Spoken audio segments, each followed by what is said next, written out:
सन 1945 की, जब देश आजादी की उम्मीद से सरोबार था। चारों ओर क्रांतिकारी वातावरण था।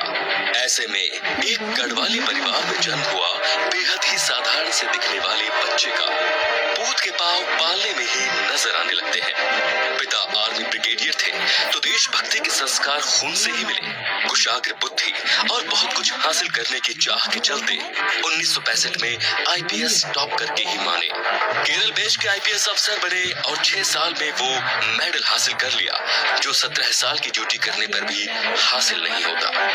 मन के भीतर तो देश के लिए कुछ करने की ख्वाहिश सुलग रही थी। उसी के चलते पाकिस्तान में जासूस के तौर पर तैनात हो गए। 6 साल वहाँ जासूसी करते रहे। लाहौर में एक मजार के पास एक मुसलमान ने अजीत डोभाल को पहचान लिया था कि वो पाकिस्तानी या एक तरह से कहें तो मुसलमान है ही नहीं।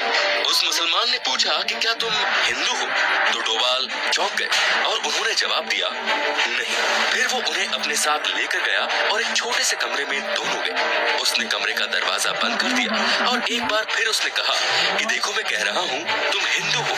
डोभाल ने फिर से ना में जवाब दिया।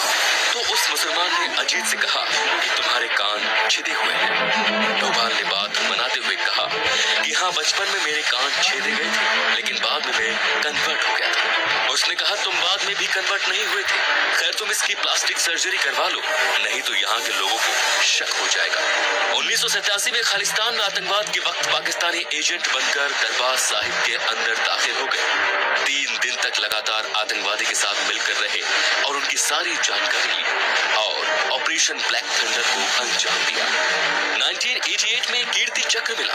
ये अवार्ड लेने वाले वो देश के एकमात्र नॉन आर्मी व्यक्ति थे। असम जाकर उन्होंने उल्फा आतंकवाद को कुचला। मोदी की तो उन पर शिवाद से ही नजर थी। जैसे ही उन्होंने देश की बागडोर संभाली, उन्हें राष्ट्रीय सुरक्षा सलाहकार बनाकर बहुत बड़ी जिम्मेदारी सौंपी। बलूचिस्तान में फिर से रॉ को एक्टिव किया और इस मुद्दे को अंतर्राष्ट्रीय मुद्दा करने के पीछे इस आधुनिक चाणक्य का ही दिमाग था। केरल की 45 ईसाई नर्सों को ईरान में आईएसआई ने जब किडनैप कर लिया था, तो वो स्वयं ईरान जाकर बिना किसी नुकसान के उनको वापस लेकर देश आए।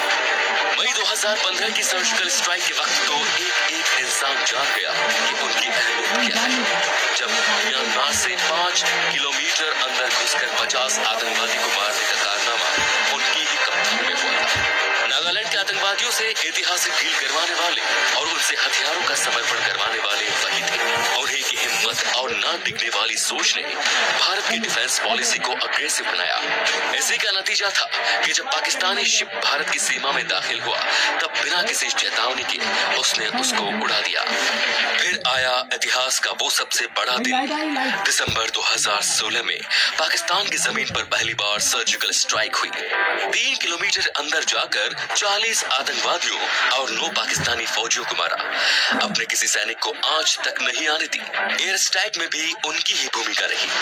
राइट विंग हिंदू संगठन विवेकानंद यूथ फोरम की स्थापना करने वाले भी वही है। इतिहास में कहानी है बाजीराव की, जो कहता था दिल्ली जीत सकता हूँ, और वर्तमान में हौसला है उनका जो कहते हैं इस्लामाबाद जीत सकता हूँ। और कोई नहीं, वो है मोदी के चाणक्य अजीत डोभाल।